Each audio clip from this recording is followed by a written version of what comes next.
intentional in 2025 to have the year that we all want to have. And then really it's just there's just so many new faces. We lost a lot of veteran guys, particularly on the defensive side of the ball.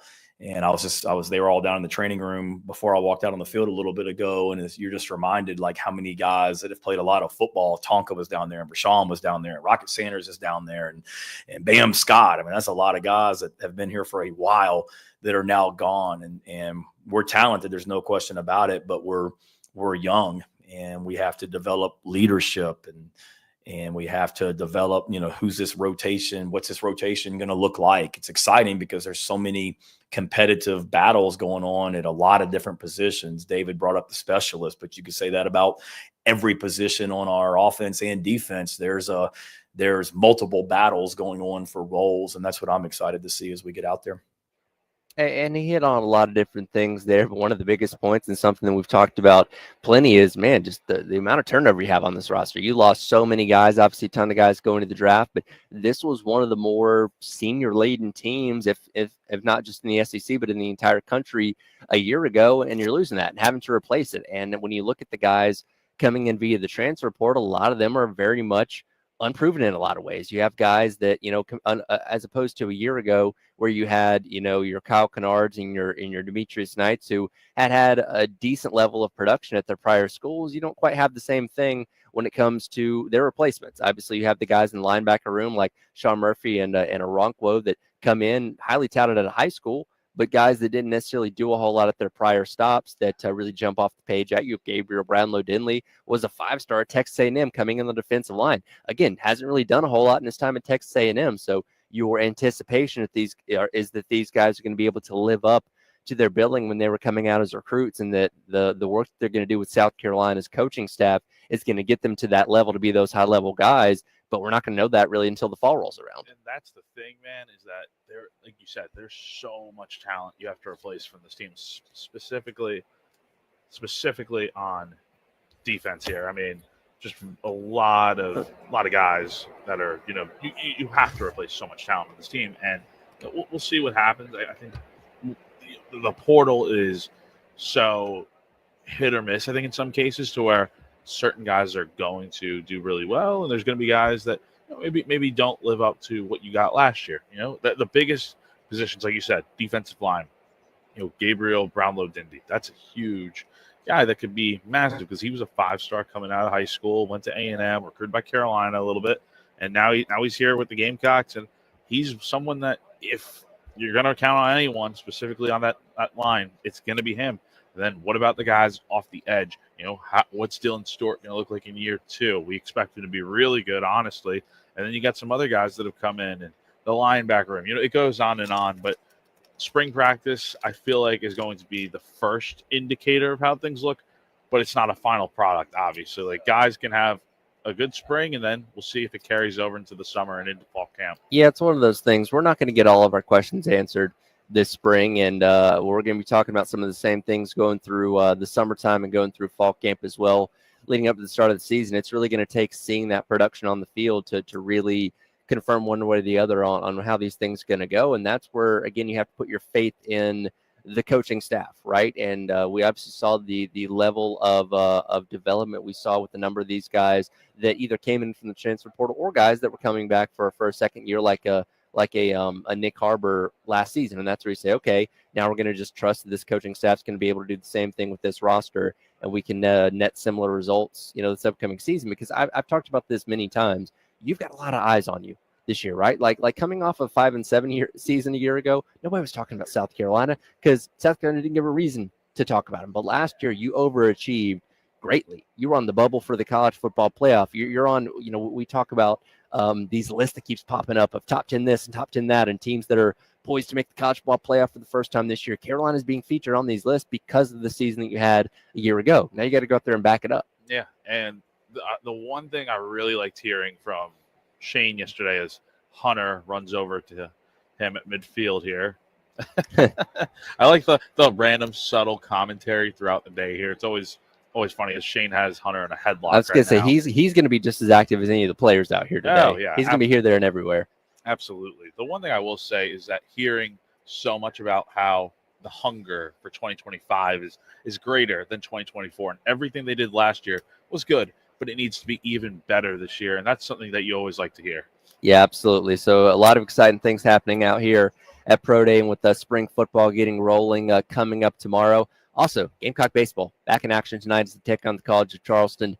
We'll dive into a little bit of what Coach Maneri had to say yesterday. We're talking to Jay and Elijah on the post-game show, as he does for his usual Monday check-in. As again, you're about to hit a very important stretch of games, starting with that College of Charleston game coming up tonight, which we'll dive into coming up next. It is the X Point. Tyler and Jack Beltry hanging out with you live at South Carolina's Pro Day at the indoor facility. Going until noon here on the game.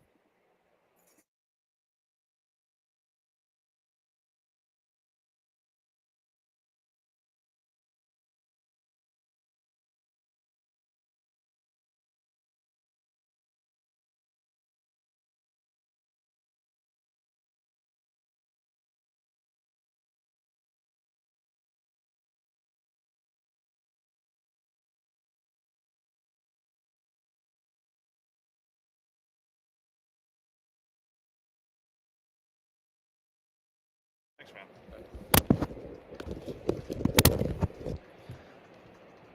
Oh, Tyler Ed here. Once again, want to tell you about our friends over at Canty Foundation Specialist. I tell you about them all the time, but I'll remind you once again how important it is to keep an eye on things going on around your home, especially if you start to notice some things that are maybe a little bit odd that you need to keep your eye on. Things like cracks in your exterior brick, cracks in walls or above windows and door frames, doors or windows that might be sticking, uneven or bouncy floors, or cracks over your garage door. If you notice any of these problems going on around your home, you need to check out our friends at Canty Foundation Specialists. They'll send a professional to your home to evaluate what's going on and get it fixed right so you and your family can live comfortably going forward. Again, go online to schedule an appointment today at cantycanfix.com for our friends at Canty Foundation Specialists.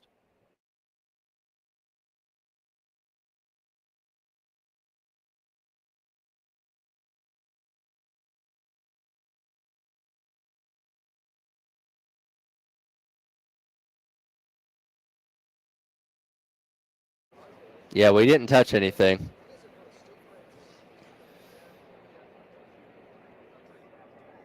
Okay. All right.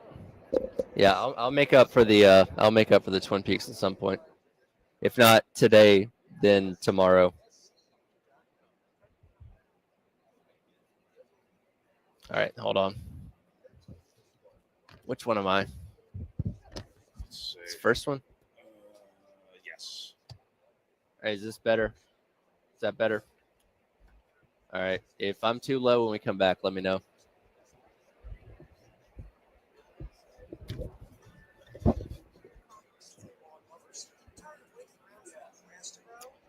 I'm gonna go with.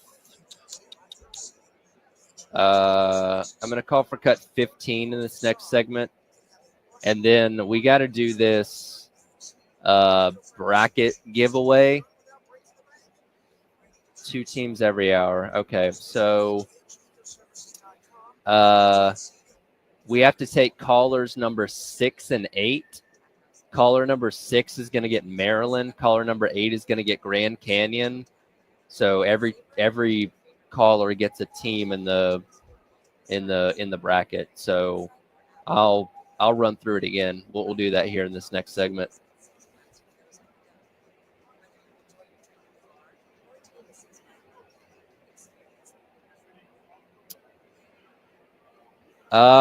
Yeah, because we have to contact the person that wins the entire thing.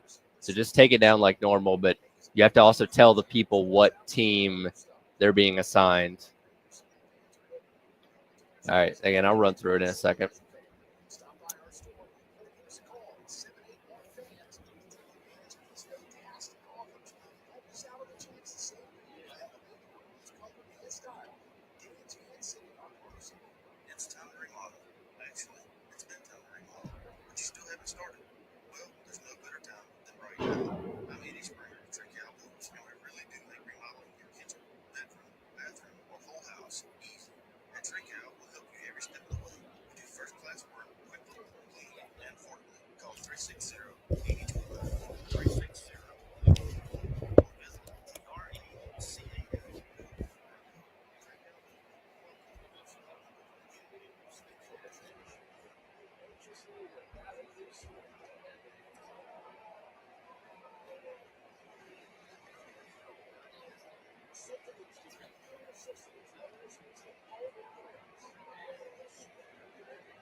That's a long cord.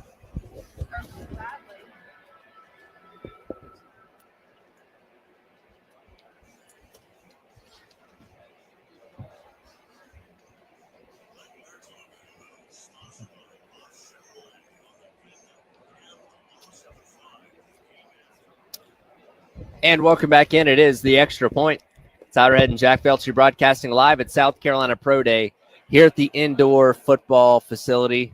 Let's see, not a whole lot of action going on right now, but got things set up for the 40-yard dash here coming up in a little bit. Again, we're watching some of the specialists a little bit earlier on, but a lot of representation for pro teams out here today. And again, excited to see everything take place over the course of the next couple hours. We'll get into Gamecock baseball here in just a second. But first, been doing it all morning long. We'll be going to be doing it over the course of the next couple of days. We have to give away some spots in our bracket challenge. Let's do it. Do you consider the first four as the start of the NCAA tournament? No, because here's how you like. I'll ask you this because I don't with my bracket. I wait until the bracket is fully done. Like the round of 64 or the field of 64 is ready. Do you wait for those games to be decided or now? I do, yeah. So okay. I'll wait and see what happens in the first four to officially fill out my bracket. Because again, you got a team like North Carolina. Yeah, what is he picking not all a great the way? Season. Who knows? Maybe they could go and win a couple games if they do win their first four game coming up tonight, taking on San Diego State. So it is our bracket challenge. Which, by the way, if your team wins, so essentially you're getting assigned a team, and if that team goes all the way and wins the national championship, you would win Gamecock baseball season tickets for the rest of the season. So, again, we're going to allow callers number 6 and 8 right now at 803-404-6100. You're going to be assigned a team. Caller number 6, you will be assigned the Maryland Terrapins. Caller number 8 will be assigned Grand Canyon. So, again, caller number 6 right now at 803-404-6100, you get Maryland. Caller number 8 at 803-404-6100, you get Grand Canyon. Again, hang on to those team names. We're going to take down your information. If they go all the way and run the table and win the national championship, you can win Gamecock baseball season tickets for the rest of the year. So again, 803-404-6100 right now. Captain Dave standing by to take your call. Real quick, Captain Dave, before you answer those phones, if you could play us cut number 15, because we didn't get really a chance to talk about a lot of positives yesterday with Gamecock baseball. One big positive, though, here lately has been KJ Scobie. Here's Coach Maneri yesterday on the post-game show talking about Scobie and his production. Got 15, Dave. Well, yeah, as everybody knows, I've been high on KJ Scobie from the day he walked onto this campus, and primarily because he's just a great third baseman defensively. He's as good a third baseman as I've had in my 40 years of coaching, okay? And he carries himself like a ball player. And in the fall, he showed glimpses as a hitter of being able to do some special things. And then, he got off to a little bit of a slow start this spring and had some trouble with certain kinds of pitches and got pull happy a little bit. And, he's making the adjustment to Division I baseball. But I just thought he's been getting better and better with each passing day. And this weekend, he showed the kind of hitter he's capable of being. Now I'm hitting him in the 4-hole, so what do? You got a freshman that's a great third baseman that's carries himself like a ball player. And now he's hitting 4-hole for a Division I SEC school. So what does that tell you about his future? He's going to have a terrific career here at South Carolina, and I think our fans are going to be really enjoying watching him play for the next couple of years and this year, of course. So we knew KJ Scobie was a highly touted guy coming in this season, and the glove certainly spoke for itself out there in the field. He's made some phenomenal plays there at third base, which obviously, defense has been huge for this team this year so far. And the bat maybe got off to a little bit of a slow start. He's hitting 297 overall right now, but I look at his recent production over these past couple games. And since the Clemson series, he's been 11 for 30 with 6 RBIs, 2 home runs, and draw 7 walks. This past weekend alone, went 4 of 12 at the plate with 2 RBIs and the home run coming on Saturday. Like, this guy is really kind of rounding into a form as an all-around player right now. That ball he hit on Saturday, that solo home run, was crushed. 439 feet, 106 off the bat. He is looking very more like Maneri said, comfortable at the plate because he's a freshman doing this. It reminds me of watching when Ethan Petrie got off to his great start as a freshman. Maybe not the home run power yet, but KJ's showcased that he could put the ball in play, put together good at bats. And look, South Carolina needs a cleanup hitter right now behind Ethan in the order. I really like KJ there because then you're splitting up Ethan in the 3-hole, Kennedy Jones in the 5, and we saw how it worked on Saturday. It worked well on Sunday, so I like what KJ's doing, and you add in how great of he's a wizard over there at third base. I mean, he's fantastic. So all around good player with a lot of upside to be one of those guys that in a few years we're talking about as one of the South Carolina greats potentially. Well, and that's the exciting thing is you're seeing this level of production out of him as a true freshman so far. And again, when you think 2-3 years down the line, what he can end up being, maybe in the same kind of conversations as Ethan Petrie for what he's been for South Carolina over these past couple of years. Again, we're not trying to put the cart before the horse, but you see the elements of that already at play right now. You see what he can do. The glove is up to a veteran ball player. I think it's a pro level glove right now, to be honest. Like any ball hit his way has just been fielded so cleanly. Been very good over there. But yeah, the bat also coming along nicely now, and you don't need to hit about 350 or anything or 400. In 56 games, you can hit 297, and that's still a great year. Right. One other thing, again, we kind of focused on a lot of the negatives yesterday because again, you dropped the series, particularly that third game against Oklahoma. It's going to be very vital as the SEC season rolls along. One thing I did want to touch on was how productive the bottom of the lineup has been. Again, we've seen Hall, we've seen Petrie, we've seen Jones, these kind of guys do well at the top of the lineup. Kind of figuring out the bottom of the lineup is something that we've been waiting to see come to form. But I look at Lee Croy, Carrion, and Kazmar, who are routinely kind of your bottom 3 guys or close to your bottom 3 guys in that lineup. This weekend alone, they went 16 of 36 at the plate with 6 RBIs. That's the kind of production you want to see from the bottom of your order. I thought this weekend was big for those guys, specifically Kazmar and Lee Croy, who, as we know, have been struggling a bit. Carrion's been a godsend at the bottom of the lineup as, well, he was hitting 9. Now he's hitting about 8 for you, and Kazmar's in the 9-hole. I like what South Carolina has there because I think we go back to the preseason. I think I had said something like, 1 through 9, this is going to be a lineup that produces a lot of contact and will put the ball in play. Took a little bit of time to see it consistently, but I like what Kazmar does with that left-handed swing. I think he's too good of a hitter not to get back on track to the way he was when he was at Ohio State. Then Lee Croy, it's been a really rough beginning of the year for him, but there were some signs this weekend that he's still that type of player that we saw in the preseason and the fall that everyone was so high on as one of the leading hitters on the team. By the way, like I said the other day, I've appointed myself the captain of the Jordan Carrion fan club. This dude is so fun to watch. Triple over the weekend. Just a complete effort play there. And, man, I love anytime he comes up to plate, he's going to make something happen. Yes, he's awesome out there. And, look, the one mistake, I don't even know if we really want to call it that because it was such a tough play. He had to make that the ball kicked away from him in the 9th inning that led to the run that Oklahoma got within 5-4. It's, he's been great all season besides that. And, look, his glove is phenomenal. He can bunt better than anyone on this team. He's quick. He's a ball player. That's what exactly Paul Maneri wants. Again, big game coming up tonight, taking on College of Charleston and obviously former skipper here for South Carolina and Chad Holbrook. That's always a tough game. We'll dive into some specifics of that coming up next as the X Point rolls along. Tyler Head and Jack Belcher, we are live out at South Carolina's Pro Day. Things happening a little bit more. I believe all the guys just came over from the weightlifting, which they were doing to start the morning. So we got a full cast of guys out here stretching, getting loose, and get ready to run some drills here in a little bit. Yeah, looking forward to it. And yeah, it's a packed house out here now. Really liking it. Yep, absolutely. So again, we'll continue on from Pro Day on the X Point coming up next here on the game.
And welcome back in. It is the Extra Point. Tyra Head and Jack Beltry along with you here on your Tuesday on the game, hanging out here at South Carolina Pro Day. Going to be out here all morning long. Weston Chris will jump on with me here in just a little bit as we get set to watch some of the drill start to take place. Again, these guys out here stretching, getting ready to go after doing the weight training stuff a little bit earlier on. As watch Tonka Hemingway be his usual athletic self. DeAndre Jules getting loose a little bit as well. I'm and liking those cleats that Jules is wearing. And he stands out. For those that can't see, we got some neon green cleats. We got Odie Fortune, no shoes. He's rocking like the Mac Hollins look.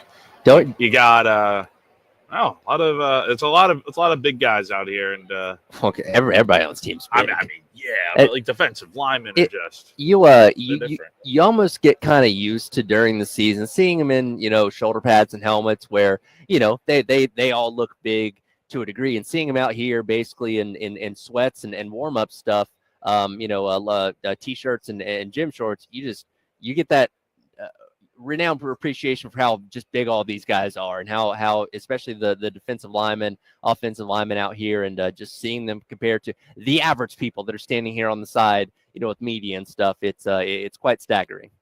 Do you ever wish you could have these guys' size and just be like them? Like, if I had the ability to be a Division I athlete, I certainly would not pass it up. Yeah. Demetrius Knight, again, just massive dude right there.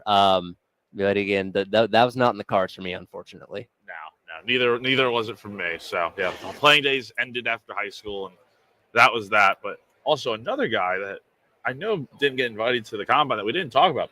This is a huge day for Debo Williams, man. Debo really kind of stands out to me as somebody that can probably prove a lot today. Like a lot.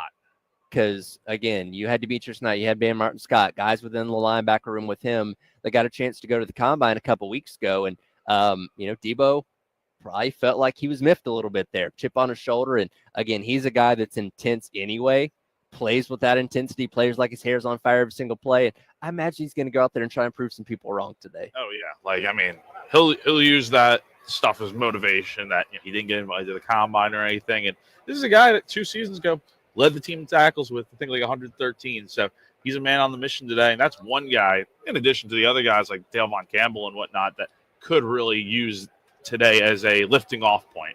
Get everybody getting stretched and getting loose right now as I'll go through some drills here coming up in a little bit. Continuing our conversation about Gamecock baseball tonight, taking on College of Charleston. First pitch coming up at 6:30. Pregame coverage starting at 6:15 right here on the game. This is obviously always a challenge. Again, a team that you're very familiar with, one that you played back in the fall. Obviously, Chad Holbrook, the former coach here at South Carolina. And I always say about this when you take on these smaller teams from in-state, whether it be Winthrop or Furman, or obviously in this case College of Charleston, there's a lot of familiarity. There's a lot of guys on that team that probably got overlooked by South Carolina because maybe they weren't the size or the skills that you were necessarily looking for, that want to go out there and prove a point. And what is that worth? What is that motivation worth? Sometimes it can be the difference. And again, those are always tricky games. This is a very good number one in the CAA team in College of Charleston coming in here tonight. This is going to be a battle tonight. And Charleston, as we all know, it's a broken record at this point.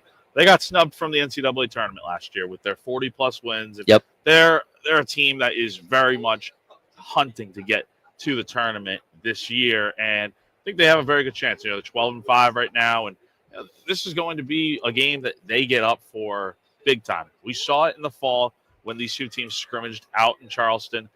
That was a game that went back and forth, and Charleston got enough runs in the end. I think that was like a 9-8 game or something. So, and again, circumstances were different. It was just a scrimmage. You were throwing guys that you might not throw today, but I think the key tonight for South Carolina, Jarvis Evans setting the tone. Make sure you limit the damage.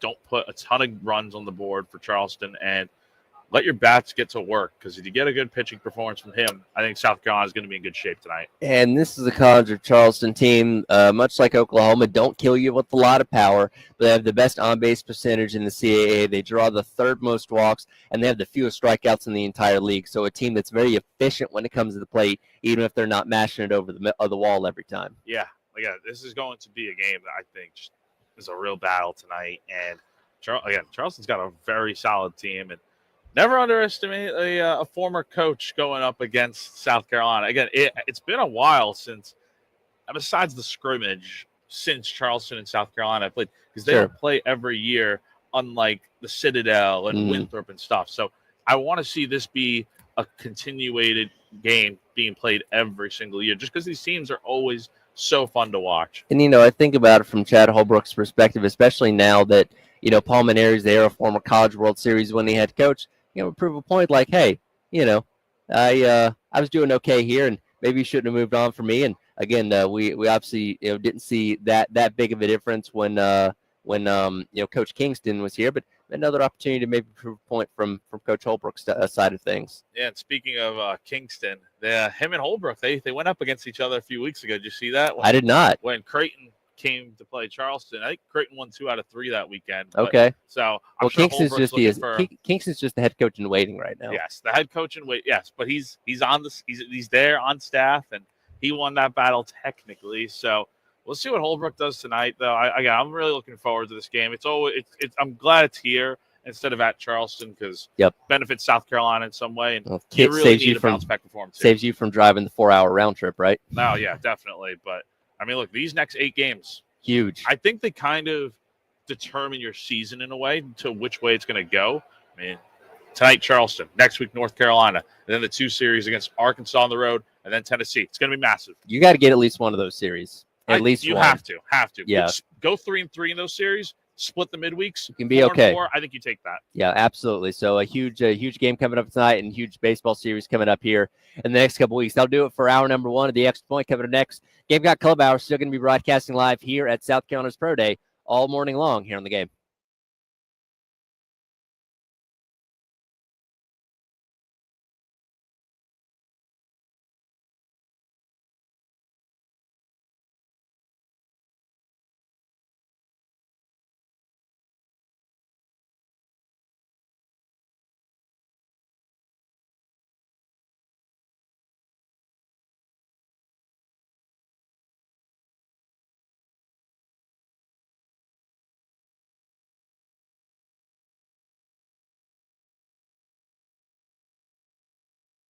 Am I okay now? We're out here at South Carolina's Pro Day. All right. You want me to turn mine up or down? Up or down? You want me to turn it down? How's Jack? Up. Dave, is this good? Dave, you are the man. You are the captain. You are the guy that puts the ship forward. Yeah, you're welcome. All right. Awesome. So who's joining you for 10?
Do it again. Here's again. Testing. Dave? Can you hear me? Here's a long sentence. I'm out here at Pro Day. Can you hear me okay? Come up a little bit. What number is this, Tyler? Should This be one. one of the ones in the middle. Yeah. Which one is it? I think it's that one. Try that. Input is rising. Yep. Is that better, Dave? I'm turning up the input.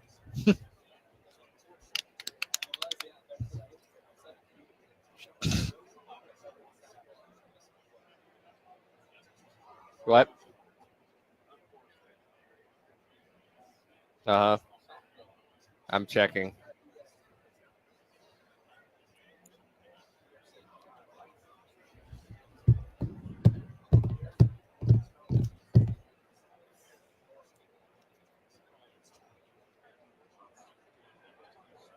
That's weird. I'm waiting. Are we supposed to get any guests, or the later show people hogging them all? I've been told nothing. Last year, Fink was just dropping them off for us. So if that happens again, great. If not, I don't know. Where'd he go? He was around here a minute ago. There he is. I think Terry talked to him about doing it again, but that doesn't guarantee anything. So I have the Brian Thomas stuff cut up if we want to use it later.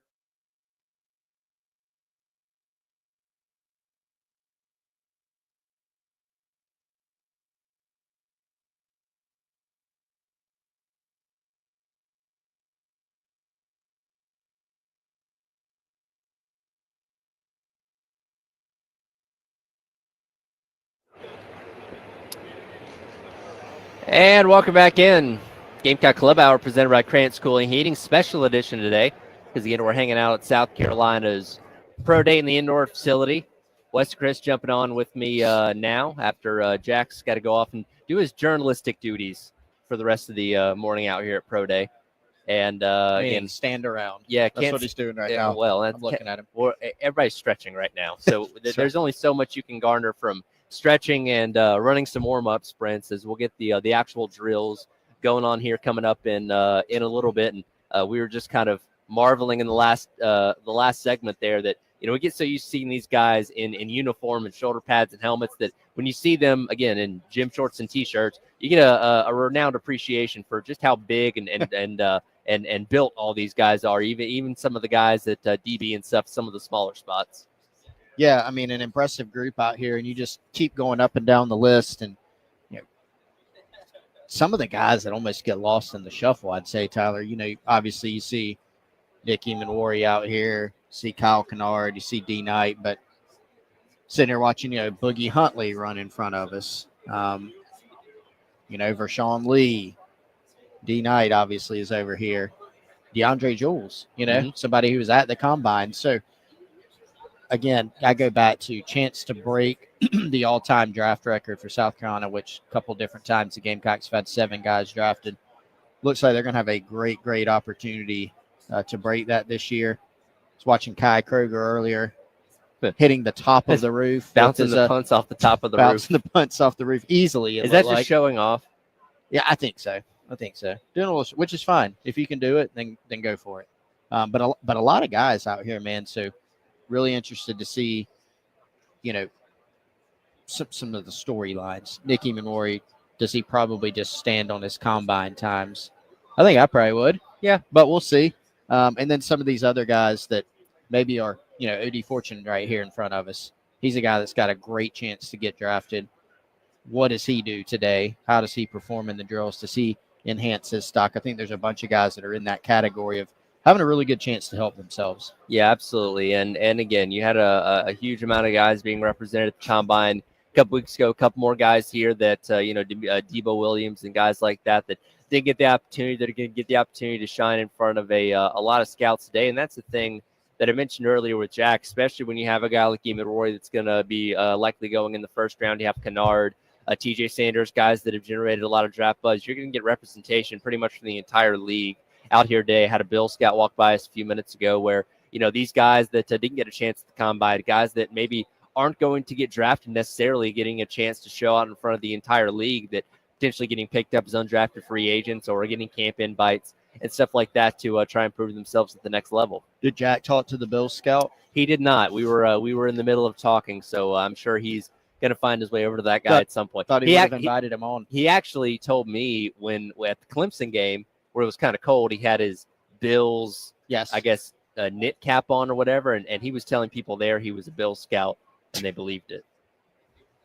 So he's like, hey, I've pretended to be you. Yeah, I mean, whatever it takes, right? I am also interested to learn, because I don't have this information yet. We certainly see a lot of scouts, coaches, of course, members of South Carolina's coaching staff are out here. Very interested to see how many head coaches are here in Columbia, because Alabama's pro day is what day? Is it today or tomorrow? It's one of the days this week. Georgia had theirs last week. So you're not having right. The point is you don't have a ton of competition. Sure. If you had a few really big schools today, you kind of have to split up. But in terms of head coach representation, man, I would think there's going to be a good many GMs, a good many head coaches out here, because, you look at South Carolina, this is one of the schools that is going to have the most overall draft picks this year. But not only just draft picks in terms of volume, they're going to have some higher ranked guys too, right? Nicky Manwari, at this point, is it safe to say expected to go in the first round? I think it would probably be an upset if not.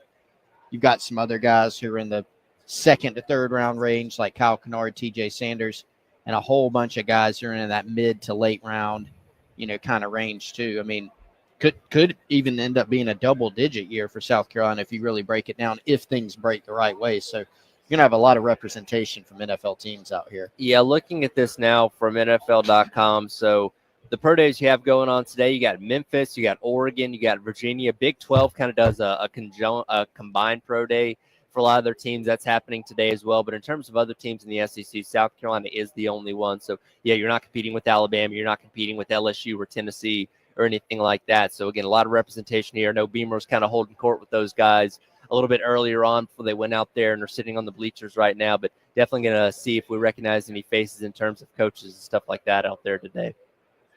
Who are you really going to be watching today, Tyler? I mean, if you could, I know you're going to be looking at Rashawn Lee. I got to see my guy one last time. Final time, man. One more ride. One last ride. It's bittersweet. Yes. Bittersweet. Do you have kind of a top three in your mind of guys that you really want to watch? Oh, man. I'm really, and we can get into this a little bit later on. I think Debo Williams got a lot to prove today. Yeah.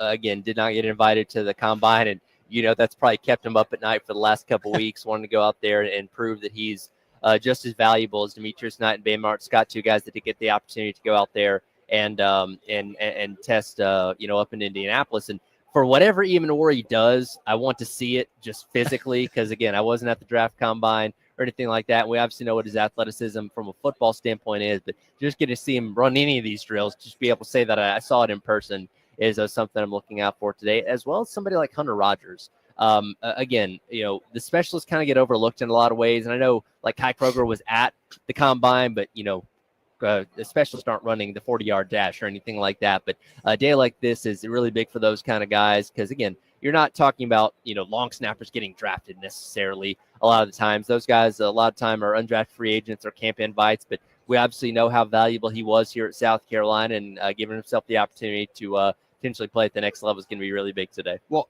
Hunter, I think you're right. You probably don't need a kicker or punter to go run the 40 for you, but Hunter probably will. Because getting downfield is really important. And that's one of his strengths. This is someone that Shane Beamer talked about this yesterday, and he talked about it with me and Wes in February. This is the first time since he's been head coach where you're losing everybody in terms of your kicking battery. You're not only losing your kicker, you're losing your punter, who's been an All-American. You're losing your snapper, who's been an All-SEC guy, and Hunter Rogers. Hunter was not only incredibly solid actually snapping the football, which is great. A lot of times you're not paying attention to the snapper unless there's a problem, right? You didn't have problems really most of the time with Hunter Rogers, but he was such an asset getting down the field. Former high school wide receiver, former high school baseball player, an above average athlete in terms of what you typically get at that position. And so I think that's going to have some value for NFL teams. no, I'm not sitting here saying, oh, Hunter Rogers might sneak in as a draft pick. Like that would be incredibly surprising if that happened. Sure. But this will be an opportunity for scouts to get to see his athleticism, see how he snaps the ball, meet him, talk to him. And I think as the process goes on, Hunter's probably going to be in a good position because he'll get tryouts. Sure. He'll get camp invites. And something that I think people lose sometimes is the difference between being, a late 7th round pick and an undrafted free agent is minuscule. But when you're an undrafted free agent, you have options and you can choose your spot. A lot of the time you can work with your representation, your agent, and kind of pick the spot that's best for you. So I tend to think he's going to be a guy that's in that category that's going to have a really good shot to go somewhere. And with his athleticism and how well he can snap the ball, probably, a chance to stick somewhere ultimately. Well, and, with the rapport that South Carolina and Coach Beamer specifically have when it comes to special teams, I don't necessarily think these scouts come here looking for that, but that's got to be something that's on their mind. Like, hey, this is a program that emphasizes special teams more than just about anybody else in the country. So you can go here, you can find yourself a long snapper, you can find yourself a punter, a kicker. We talked about Juju McDowell earlier on, somebody that did a lot of stuff in special teams here at South Carolina, where, again, he's not going to be necessarily looked at as maybe a regular running back, but he's somebody you can bring in to be a return man, to be a specialist on special teams. And, again, that's kind of the opportunities we see him running by us here now that these guys are giving themselves the opportunity to do today. Yeah. Special teams has huge value. And so obviously, the guy you look at, I think in terms of if you're kind of ranking South Carolina specialist, Kai Kroger, probably got to have a legitimate chance to get drafted. But sometimes, Tyler, even the best punters in college football don't get drafted. It's kind of a question going into each draft. How many punters will get drafted? Sometimes it's one. Sometimes you got a couple more. There's only 32 of them in the NFL on an everyday roster. It's a very small amount of guys. And so, look, even if he doesn't get drafted, he'll get a chance to go somewhere and prove himself.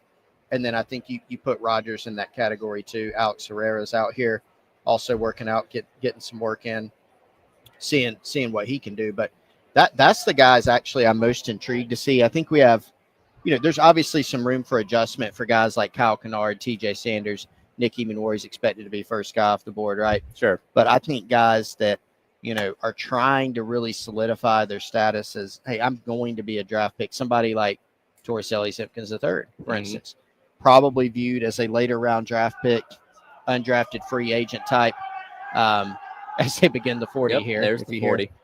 Who's that right there? Is that Dale Vaughn? Can't tell.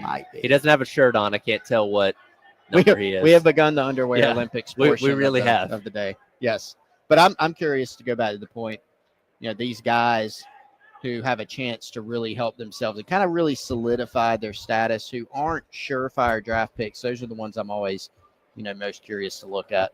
Yep, absolutely. And again, plenty to talk about. What's happening here at Pro Day is, again, got the 40-yard dash getting rolling out here. We'll talk about plenty about things that are happening as we're witnessing them, but also want to get into some of the stuff that Coach Beamer had to say yesterday to the media as he previews spring practice, which gets rolling tomorrow. In fact, at 9:43 a.m. tomorrow is when spring practice gets rolling, and not a second later. And we'll hear from Coach Beam a little bit more as the hour goes long as well. Again, broadcasting live here at South Carolina's Pro Day in the indoor football facility. Tyler West and Chris for the Gamecock Club Hour, presented by Krantz Cooling and Heating.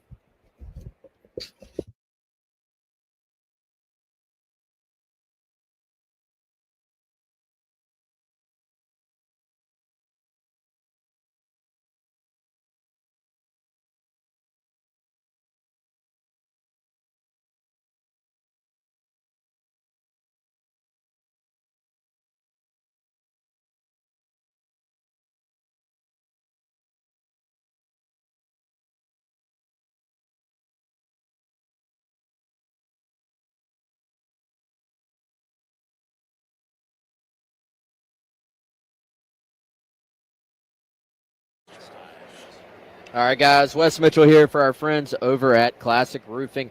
Obviously, if you own your home or a business, you want to make sure that roof is taken great care of, and our friends at Classic Roofing can help you out with just that. Head on over right now, classicroofingsc.com, where you can get, one, more information about their services, and two, you can go ahead and set up a free estimate so they can come out and look at that roof on your home or business and make sure that it is in fantastic shape. They're going to do what they did for us. They're going to come out, let you know, one, are there any issues I need to fix right now? But two, how much life do I have left on this roof so I can go ahead and be planning for the future and make sure that I've completely covered. Call them today. That phone number, 803-590-7870. Or again, the website, head on over to classicroofingsc.com. We're going to get more information on their services, and you can go ahead and click the top right-hand corner and set up that free estimate. Again, that's our friends at Classic Roofing, 803-590-7870.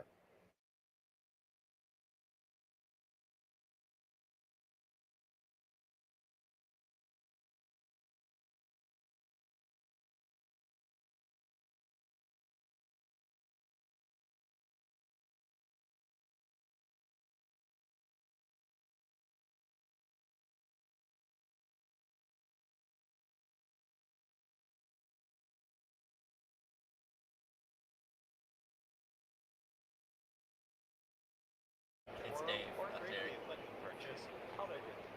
Really? Yeah, he said Terry. I could have sworn that was Terry that said 15. It's there. Oh.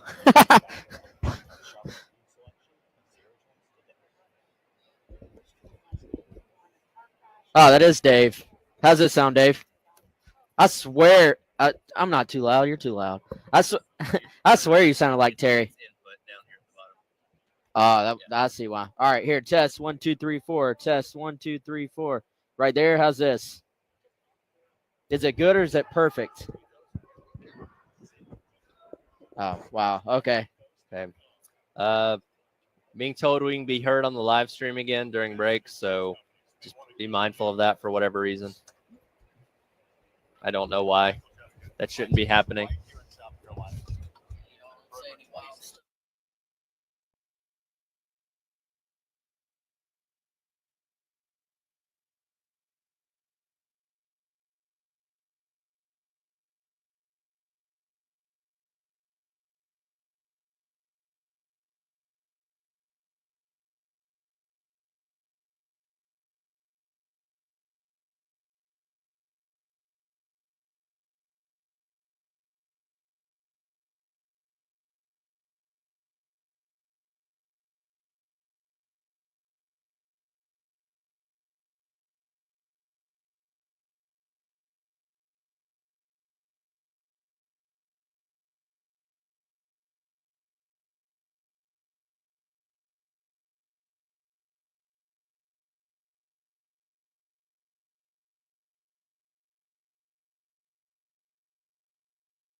And welcome back in. It is the Gamecock Club Hour presented by Krantz Cooling and Heating. Tyler, West, and Chris live at South Carolina's Pro Day here at the indoor football facility, watching guys run the 40-yard dash here as the drills get rolling. And again, very well represented out here. Just about every single NFL team. Again, saw some scouts walk by here a couple moments ago, and this facility is nice and full. So these guys are going to get the opportunity to prove themselves in front of pretty much the entire league, as we were talking about earlier. And Wes, you've ventured around, been talking to people.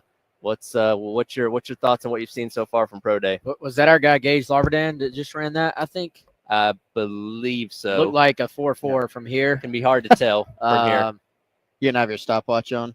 That's Tyler's favorite player, Vershawn Lee, going right now. Told you it's bittersweet today. Last time getting to see him do something South Carolina related. Many of the guys have ditched their shirts, so Makes it harder. yeah, we're trying to figure out exactly who they are, but I can Jules has the bright cleats on. He was easy to pick out. promise you that was Vershawn, though. So good That job is. by him. And yeah, I mean, there are people everywhere. A little different setup than we're used to. Same on-field setup for the most part, but a little bit bigger media section, a little bit bigger family section available. And I think, guys, that kind of speaks to just how many players South Carolina has here today. I have not heard yet if all NFL teams are represented, but I would presume that they are. Tons of scouts, and you really, I think in the case of South Carolina this year, you kind of run the gamut in terms of there's a couple of potential first-round guys, there are some mid-round guys, and then, of course, as you almost always have, there are some sort of borderline 6th, 7th, or undrafted free agent type guys here. So, no matter what you're looking for, I imagine if you're an NFL team, there's a guy here who might grab your attention. And really, I would venture to say, for the most part, the upper end guys have done a good bit of the heavy lifting already by what you saw at the combine. To me, pro days have been about your sort of mid-round guys. Can you take a step forward? And then, of course, those guys that are just trying to get an opportunity. Who can do one thing that's elite, or who can do one thing that grabs the attention of a team to where they circle them, go back to their people back at their home base and say, hey, we need to continue to look into this guy. I think that's what today is all about. Yeah, that's what I was telling Tyler last segment too. Like, I don't know, maybe Nick Heeman-Rory does some stuff out here, but he certainly has done enough to where he can stand on a couple things. He could stand on his tape, not only from last season, but from 3 years at South Carolina, plus what he did at the combine, which really was a historical performance, right? I think that's really solidified him in terms of his status. He's probably going to be a surprise and upset if he gets out of the first round. But you have some other guys here, to your point, Wes, that are, trying to make sure that they're really at the forefront of these teams' minds when you get into the later rounds or the undrafted free agent rounds. There's some guys here that, of course, won't get drafted, but can their showing today, coupled with their tape, coupled with their interviews, what they hear from Shane Beamer and his staff with their feedback, does that get them a tryout? Does that get them a free agent opportunity? We were talking about Hunter Rogers here, who probably ran a pretty good 40 time because he's pretty athletic for a snapper, especially talking with Tyler West about how, the chances of Hunter Rogers getting drafted, frankly, are pretty low, right? But he will have an opportunity to meet with teams that, if they like him, could offer him an opportunity, and he's going to be in a position where he can pick.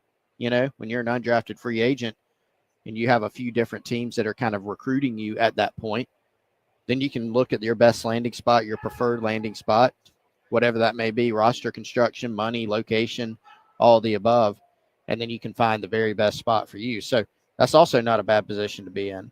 Yeah, there does become a point where just picking your spot is maybe a little bit better than getting drafted.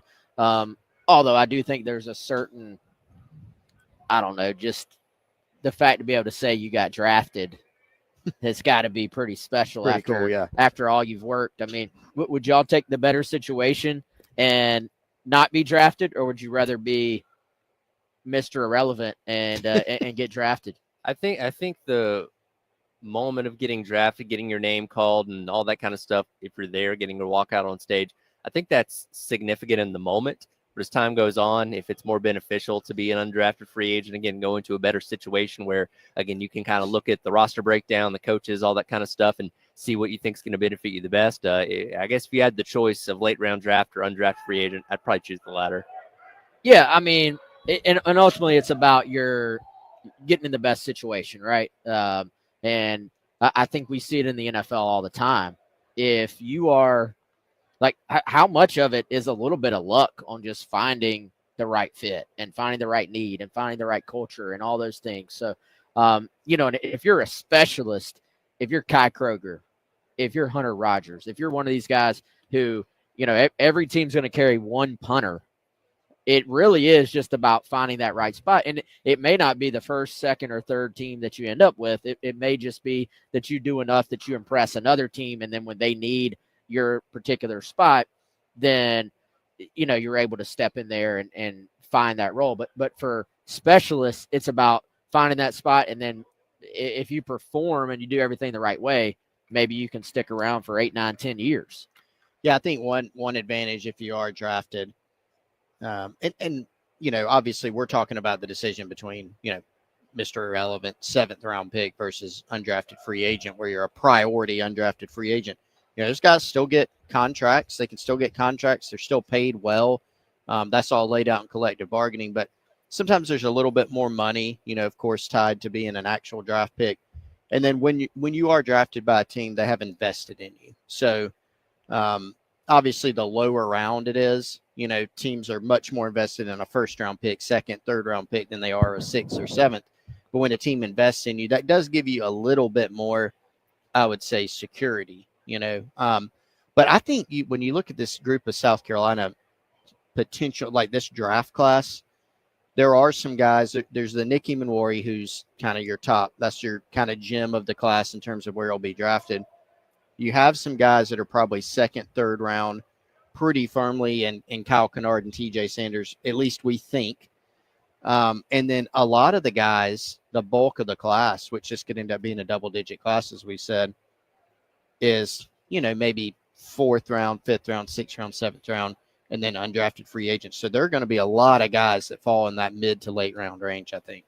Yeah, absolutely. And again, not only today being pro day, but tomorrow being the start of spring practice. A lot of things happening for South Carolina football. And yesterday we heard from Coach Beamer kind of setting the table for what's going to be the emphasis of spring practice leading up to the spring game coming up in a month from today on April the 18th over there at Williams-Brice Stadium on that Friday night. We'll hear a little bit from Coach Beamer coming up next about some of the things that are some of the focal points of spring practice for 2025. Also coming up here in just a little bit, your next chance to get in on our 107.5 The Game bracket challenge, where you'll be assigned a team, and if that team is able to win the national championship, you could win Gamecock baseball season tickets. So again, stick around for that coming up here in just a couple minutes. It is the Gamecock Club Hour presented by Krantz Cooling and Heating. Tyler West and Chris hanging out at South Carolina Pro Day in the indoor facility, going until noon here in the game.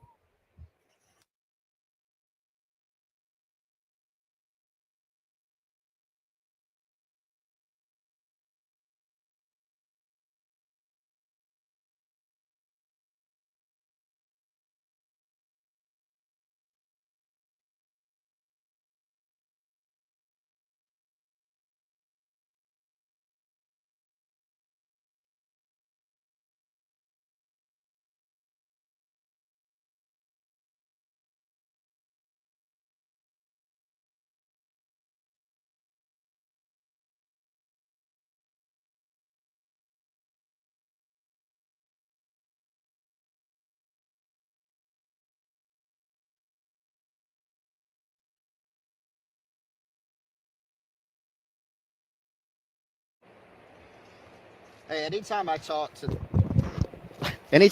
the guys at Integrated Media, I hear a few common things from their new customers. They say, hey, I didn't know you sell TVs at the same price as the big box stores, but they absolutely do. They can sell, deliver, and install TVs without you having to go into the store. So, yeah, you don't have to use the big box stores.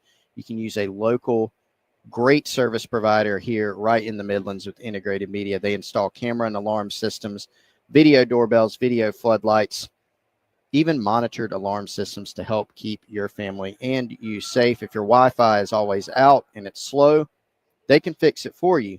If you're having problems with your streaming, if you need to get questions answered about apps like YouTube TV and ESPN Plus, and even e-learning days for your kids, Integrated Media can be your one-stop shop for all your tech needs. Don't waste time perusing the internet or going into the big box stores. Instead, call Integrated Media, Michael Nathan and their team, 803-948-8327, the best in technology for your home.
And welcome back in. It is the Gamecock Club Hour presented by Cranitz Cooling and Heating. Tyler West and Chris out at South Carolina's Pro Day here at the indoor facility. 40-yard dash still going on out here as all the scouts out and watching. Players obviously put their best foot forward and try and make a case for playing at the next level. We'll dive into some of the spring practice stuff that Coach Beamer talked about yesterday in just a moment, but it is now time for another chance for you to enter our 1075 The Game bracket contest. We're going to be giving away 2 teams every single hour. Callers number 6 and 8 will be entered in. You'll be assigned a team, and if that team runs the table and wins the national championship, you will win season tickets for Gamecock baseball for the rest of the season. Now here's your next chance. 803-404-6100. Caller number 6 will be assigned the Missouri Tigers. Caller number 8 will be assigned the Drake Bulldogs. Again, caller number 6, Missouri Tigers. Caller number 8, the Drake Bulldogs. At 803-404-6100. Captain Dave standing by to take your call. Dave, before you answer those phones, let's hit cut number 10. As Coach Beamer yesterday talked about some of the goals of spring practice, emphasizing what he wants to see out of his young quarterbacks over the course of the next month. Yeah. Certainly, we talk about competition and no preconceived notions. All right, well, Lenora Sellers is going to go into spring practice as our starting quarterback, and let's be real, it's going to be hard to beat him out. But I want to see those guys compete, and I don't know exactly what it's going to look like in that quarterback room because we're still very young. You know, Dante Reno is in his second year in college. Aaron Nolan is in his second year in college. Lenoris is in his third year in college coming up this season. Cutter Woods is in his first practice ever as a Gamecock on Wednesday. And then Jimmy Francis is in that room. He's finishing up his first year in college. So that's a very, very, very, very young quarterback room. And Lenoris, yes, he's got a season as the starter, but he's still young in a lot of ways also. So I want to see those guys compete. And I've been impressed with them, Phil. I feel like, you know, Air's done a good job of coming in here and kind of changing his body and getting in shape and improving. And Dante, I feel like, has taken a step, just watching him throw a little bit here in the last couple months. And Cutter's really impressive, what he did in high school. He's a winner. And he's a talented guy without a doubt. So we'll throw those guys in a lot of settings and give them a lot of opportunities this spring to see how that room shakes out without a doubt. But that's what I want to see is just watch them compete and take a step. As he mentioned there, it's no secret. Lenora Sellers is your starting quarterback. And if somebody else is taking over, that means he's likely gotten hurt, which we obviously, don't want to see happen. But you have an interesting mix in this room. You have Aaron Nolan coming in. Highly talented guy out of high school, was obviously at Ohio State a year ago and thought to be kind of that eventual successor to Lenora Sellers should he decide to move on and go to the NFL, a year from now. But it's not a guarantee. You have Cutter Woods, another highly touted guy coming out of high school, somebody in Dante Reno that's already been on campus for an entire year. Seeing how that second spot on the quarterback depth chart shakes out is going to be very interesting, not only over the course of the spring, but over the course of the season as well. Well, I think you listen to that. The thing that stands out to me is just how young they are at quarterback. And, you look at this group, and we've talked about this. It was going to be very difficult to find a Robbie Ashford to step in, just knowing, hey, Lenoris is your starter. And you can talk about competing all you want. And, I like that Beamer acknowledged, like, hey, we're going to compete at every position, but let's not pretend that Lenoris isn't your starting quarterback. We all know he is. So the guys transferring in, potentially, they know that as well. I think you did incredibly well to even go get an Aaron Nolan, to be completely frank, in that he understands, I think, had a little bit of a big picture approach, like, hey, Sellers has 1 year left. If he has the year people think he will and might have, then he very easily could be gone. And then you have a wide open competition at that point.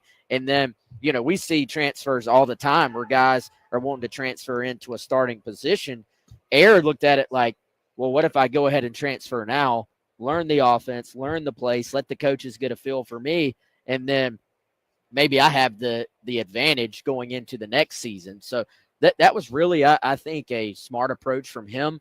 But this is the first opportunity for him to go out there and really show what he's capable of. We've heard a lot of good buzz about Cutter as well. I think this is a huge spring for Dante Reno when you look at Air being brought in and sort of being along the same class as him, Cutter being, brought in the class after him. huge spring for Dante to go ahead and I think take a step forward and show that you're firmly in this competition as well. So I think when you look at that position, there is talent, but at the same time, there is a heavy lack of experience once you get past Lenoris. Yeah, and that can be, a scary thing, to be quite frank. I mean, it's a different situation than you had last season where it was more of an open competition. We all very much expected, we very much projected that Lenoris would ultimately win the job, and he did. And there you had a couple guys vying for the job. One in Lenoris Sellers, where he had not been a starter. He had only played in a few games the season before. Then you had Robbie Ashford, who has really ran the full gamut in college in terms of his experience. He's been a starter, he's been benched, he's been a reserve, he's transferred before. Like he knew the deal, and I think that was very valuable to have, right? But different situation this year, because now you're going in where you do have an established starter, but you just don't have a lot of experience behind him. I do think you have some talent, right? But you don't have the experience. So the answer there is, ideally develop the guys that are behind everybody, and have your starter, who's really, really good, stay healthy. And that's one of those things that ultimately that's not going to be completely in your control. It's the game of football. But I do like, bringing in Aaron Nolan. I do like bringing in Cutter Woods to compete with Dante Reno. I think they're going to have some good competition behind Lenoris. I think it illustrates how good of a get that Aaron Nolan was, that when it was revealed that he was going to transfer to South Carolina, remember all the talk around social media, some people's minds were blown. Why would he make this move? Well, it's a good long-term move for him. It's a short-term and long-term move for South Carolina to build your depth, potentially get your next starter from the portal. And if your question is, what if Lenoris doesn't leave after 2025? Great, good problem to have. Then you go figure it out from there. Aaron Nolan can figure it out. South Carolina can figure it out. You go year by, college football now is kind of a year-by-year thing, frankly. Yeah, and I think we'll start to really learn about these quarterbacks. There's been, frankly, a good bit of buzz about Cutter Woods so far. Like, that's something we heard early on, and then we heard it, a little bit later on in winter workouts as well, that Cutter Woods has really impressed the staff, the way he's come in and kind of just handled things and how he's approached things as a true freshman. And all that is very valid. Feel good about that reporting. But at the same time, I think you have to also remember, for quarterbacks especially, and this goes for every position, but quarterbacks especially, you don't really start to know until you get out here and start to have practices. And then you learn a little bit, but you don't really know until you get into scrimmages. And then you learn something from scrimmages, but then you don't really know until you get into the actual game. So I think they're really, when you're talking about gathering information on a quarterback battle and just quarterbacks as prospects, as players, all those things, you kind of start to just gather that data. And when you're talking about a Cutter Woods who just got to campus basically 2 months ago, you're in the very early stages of starting to gather that data. And so far, you have checked some boxes. But, I remember Colton Gauthier's first spring. There was some buzz about what he was able to do and go out there. So it does, it means something, but it doesn't mean everything. And I think it would actually be a really positive thing for South Carolina if, as this spring goes on, we start to hear more and more positive buzz about Aaron Nolan, because he's the guy, frankly, that you're going to want, just in terms of, he does have a little bit of experience, just in terms of overall ability. You're going to want to come out of spring and be like, hey, he solidified the number 2 spot, in my opinion. Well, and also, not trying to say this is going to happen necessarily, but in today's world of college football, a lot of guys, especially the quarterback spot, because only one of them gets to play at a time, guys choose transfer after a period of time if they feel like they're too low on the pecking order there. So where guys are maybe not necessarily coming out of spring, but as we get into the fall season and kind of seeing what that depth chart looked like, could tell you what guy may decide to stay, what guy may decide to go in the next portal cycle or something along those lines. So a lot of important things to figure out, not only for the future of your your quarterback position whenever Sellers is done here at South Carolina, but again, just kind of figuring out what this room is going to look like over the next couple of years. Yeah, and you don't want to worry about problems that aren't there right now. At some point, you're right, Tyler. If you have 4, 5 quarterbacks in the room, there's one ball, and quarterback's a unique position because yes, sometimes you see quarterbacks go, play a different position, go play receiver, go play DB, whatever. Generally, quarterbacks want to play quarterback, and they want to play, and that doesn't mean they have to play in the first year, the first 2 years of the program. But the transfer portal has opened things up more to where you can go down a level, or you can move to a different school where you got a better opportunity. You can do exactly what Aaron Olin just did, frankly, where you go in big school to big school transfer, Big Ten to SEC. So it opens up opportunities. But I think what you can rest assured of is later this year, before South Carolina gets in the season, there will be a pecking order at quarterback. Lenore Sellers should be number one, and we'll see how the rest of it shakes out.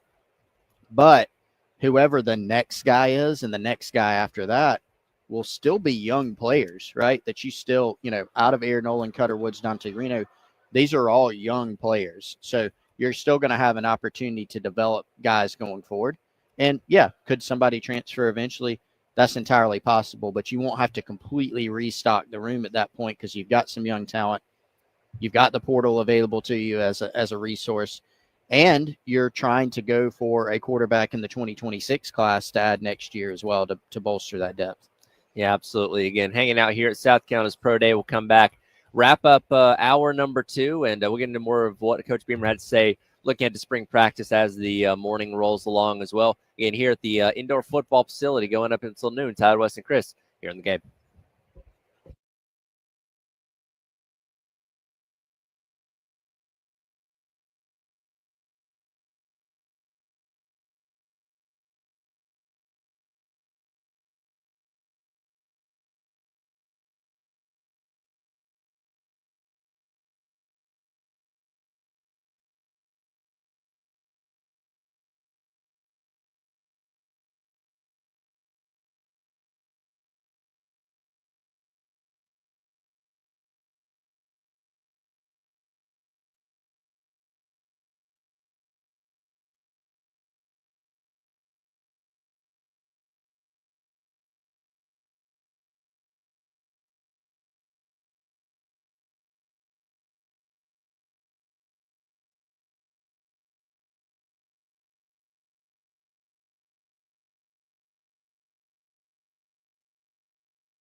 And it is the Gamecock Club Hour presented by Krantz Cooling Heating. Tyler West and Chris hanging out here at South Carolina Pro Day at the indoor facility. Busy time over the next couple days and couple weeks. We're going to be out at Firehouse Subs right here on campus coming up on Thursday. We're also going to be out at Twin Peaks from 12 until 6 on Thursday and Friday for the first 2 days of the NCAA tournament. And then next Friday, it's that time again, the 107.5 Game Spring Golf Classic, this year in partnership with the Lexington County Gamecock Club. Friday, March 28th at Charwood Golf Club in West Columbia. If you want to take part, give Charwood a call and secure your foursome at 803-755-2000. We're going to have the par 5 golf ball cannon back out once again, and also going to be giving away a pair of baseball and football season tickets away to 2 lucky winners. And one of our special guests this year includes Basketball Hall of Famer and Gamecock legend Alex English. So don't miss your chance to join part in the 107.5 Game Spring Golf Classic. Again, give Charwood a call at 803-755-2000. Register. Chris, our guy Mike Yuba, who is back in town for those that are not aware. And I questioned yesterday whether he actually does his job at his news station now, because I only ever see him doing Gamecock Central related things. But apparently he has a different Twitter account for that I don't see. He came by and dropped off some unofficial 40 times from what we've seen so far. He said, again, unofficial. So we have Juju and Delvon Campbell unofficially running 4.3s. No, and then really. Gage Larvadane somewhere between a 4.3 and a 4.4. The turf must be fast today, guys. Must be. Pretty good. Now, here's my question. You said unofficial. Unofficial. So I've taken that under Grain of advisement. salt. Are these Mike Yuva times? Like, did he time them? Because if so, that's a large grain of salt. I don't think he had a stopwatch. I think he is learning this from, and there's somebody standing at the finish line with the stopwatch. I'm assuming that's what they're going off of. Unofficial. So again, don't put it in stone, but those are some of the unofficial 40 times we've got. Did you hear this, Wes? Yeah. What do you think about that? I mean, those guys can run. They can run. We were talking about that earlier. I mean, Delvon Campbell, like we do know, like kind of limited sample size in terms of when we got to see him open it up, but he can run straight line. Like he has some speed. God, he was good for one explosive play a game pretty much every single time last year, outside of when he was a little bit nicked up. And a day like today is perfect for somebody like him. Again, the on-field production doesn't jump off the page at you, but again, you look at him from a physical standpoint. If he is running like that, he's going to get a chance somewhere. Yeah, he is. By the way, guys, I'm looking at somebody right now. Torricelli Simpkins has reshaped a little bit. GS3. Yeah, I got a text said, hey, take a look at Torricelli. That's a guy who also is trying to, I would say, just we know they're probably going to have a chance to be drafted, but I think today is important for them to sort of lock that in and maybe move up a little bit. And he's someone that I just think looks the part physically. Also been asking around a little bit. As we saw, Imawari did not run the 40-yard dash. He is going to do the on-field drills from what I was just told, but is not doing any of the measurable on-the-field stuff. So no 40, as you would expect, no broad, all that stuff. But will be going through the DB drills when those happen here, hopefully fairly soon. Well, you can't exactly improve on what he did at the combine too much, so no reason to risk that. Yeah, I think that's kind of what we anticipated. And, I made the statement. I could see Nick just being like, nah, man, I'm going to go out there just to prove I can do it again. But I think the professionals in the room, the people that know the business of all this, probably would be like, look, man, there's literally no need, no point. Now, Nick is a guy who can, I think, roll off the couch and jump 43. That's what I was going to say. I hope he jumps again, just for the heck of it.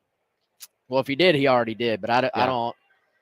We'll find out. For what I was just told, not doing any of that stuff, but will be doing the on-field DB stuff, which, it's kind of what we anticipated. Good look at Rocket Sanders here for us right now, right in front of us, working on some shuttle stuff, just kind of get warmed up. And Rocket, that was one thing we noted for the combine. He was listed, 217? Mm-hmm. So a little bit smaller than what he played at, and looks fantastic, though, working in front of us right now. Yeah, it looks a little bit bigger than your average. This is the first time seeing him in person outside of, football pads and helmet. Yeah, I can see that wide receiver build there from when he was coming out of high school. I see that for sure. And again, he's somebody that came in here, had a very solid season at South Carolina, and hopefully gets his chance at the next level as well. Who else? Let's see. So we've had short shuttle, we've had 40. What do we have after? They did all the weight room stuff, which included, as you said, Wes, jumping. So after this, It would have been jumping and the broad, bench. and then we got. Have we done broad jump out here yet? They were doing broad jump at the very beginning. Yeah, they were on the other side. So Have we done we're like inching. 3 cone? They were doing the. I think they were doing they were doing some kind of shuttle. I think that's what they're doing right now. They're doing that actually. right now. For those who are at home right now, our vision is completely blocked from what they're doing right this moment. We'll be able to see a little bit better later on, but that's why we don't have a fantastic view. And I was just talking to somebody too. A lot of today is about networking, and it's about letting teams look you in the eye, see what you're all about, not just as a player, but as a person. Plenty more to get into on what is happening at Pro Day, as well as what Beamer had to say yesterday, previewing spring practice. All that coming up in hour number 3, Gamecock Central Takeover Hour, presented by Firehouse Subs here on the game.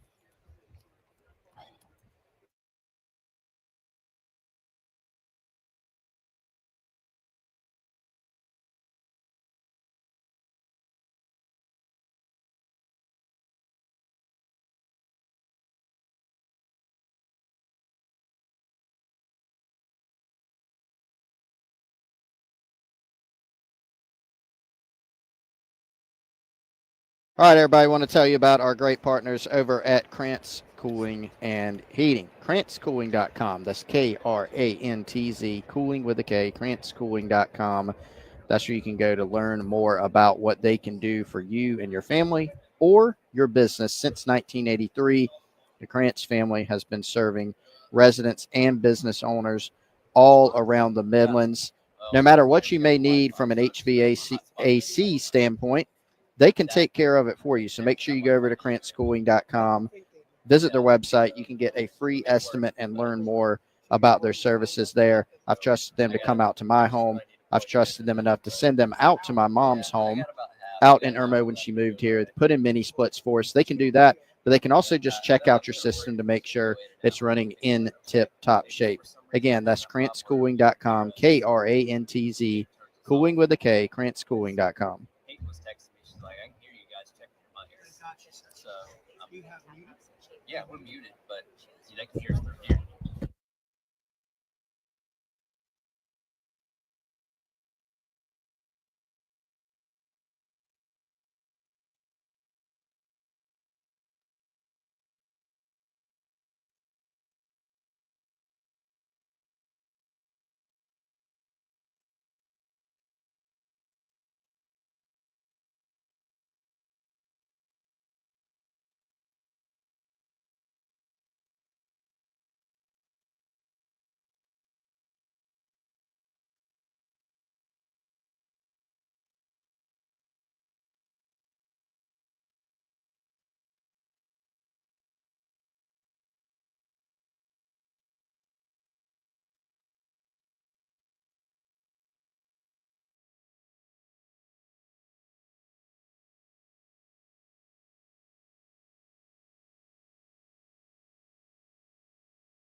Welcome back in. Hour number 3. It is the Gamecock Central Takeover Hour presented by Firehouse Subs.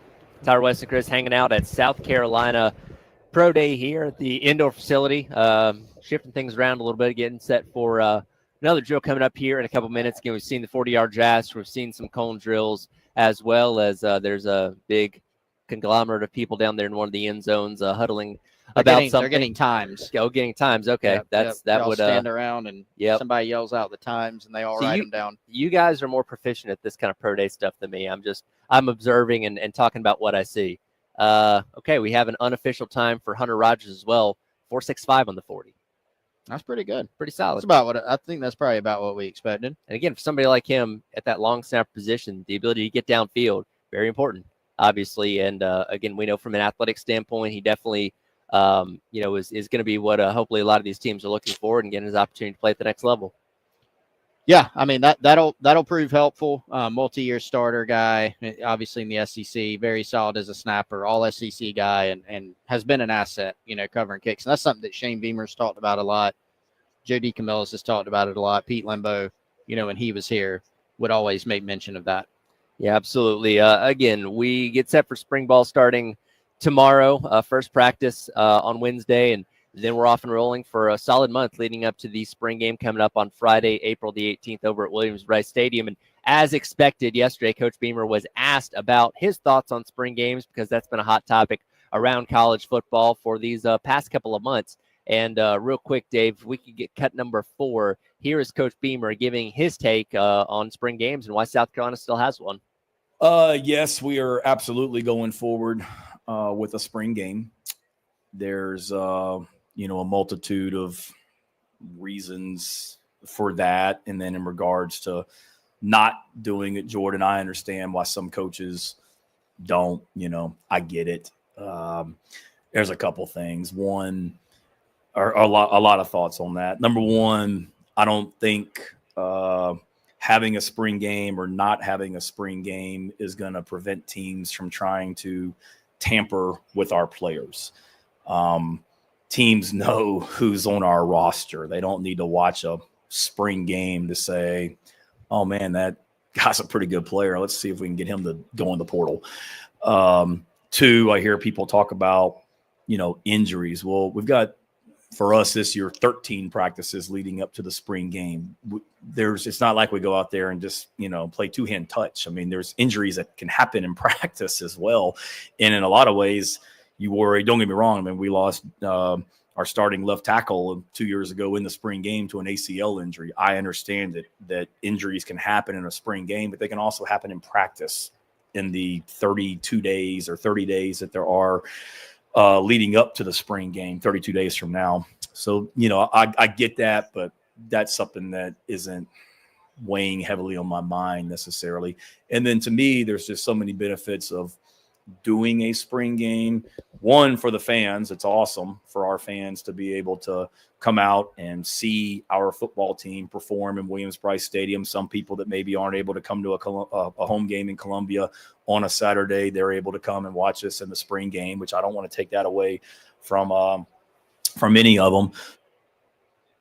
And again, that kind of reiterates the points that Coach Beamer made in that article by Heather Dinich on ESPN last week or 2 weeks ago, whenever that was. And again, he's kind of got a well-rounded look at this compared to how some of the other coaches are, again, referencing the tampering, which is the point that Matt Rule brought up, and in canceling Nebraska's spring game that's kind of set off this chain of events where a lot of programs around the country are either not having a spring game or altering it to something that's not really reminiscent of what an actual football game is, with more of an open practice like LSU decided they were going to do, the other day. And again, it's good to hear that this is still going to happen again on April the 18th. You're going to see something that is a true game type of thing that, again, gets these guys ready for what they're going to be dealing with coming up in the fall, especially so many guys coming in, young guys that you expect to factor into playing, as well as a ton of other guys that, come from some of these other schools that either just haven't played a whole lot or maybe not played in front of as big of a crowd as what you're going to see at Williams-Brice Stadium. So you get the opportunity to kind of get that kind of thing out of the way early on. Yeah, and I think, guys, this goes back as well to the fact that Beamer has wanted to play another opponent for a long time now. And so you obviously can't do that right now. Although I have seen that Deion Sanders He's trying. is trying. So Fran Brown said they would do it. all I'm saying, Deion wants to do it. Shane Beamer wants to do it. You could sell tickets to Colorado versus South Carolina. Sure. Obviously that's probably not going to happen, but I think it would be fun. And I think there are coaches that obviously want to take this one direction, which is we're not going to have a spring game at all. And at last check, that was 19 different schools that are taking that approach. But if there was a mechanism to let them do it, I could see teams taking the other approach and very much wanting to go to an NFL style where you could do joint practices. You could have a structured spring game against another opponent, and it be in a lot of ways almost just as safe as doing a typical practice. And so, I think Beamer very much everything in life and every decision a coach makes, frankly, is a risk versus reward. Some of these coaches don't see the reward side. Obviously, Beamer still very much does. Yeah, I think most of the coaches that have made alterations to the spring game, even though, somebody kicked it off, I guess Matt Rule was the first one, but his reasoning is really not the one that's been adopted by others. He went the paranoia route. Others have cited development. Like you said, LSU, Sark at Texas, who's spent time in the NFL. He's talked about going to more of a OTA practice model.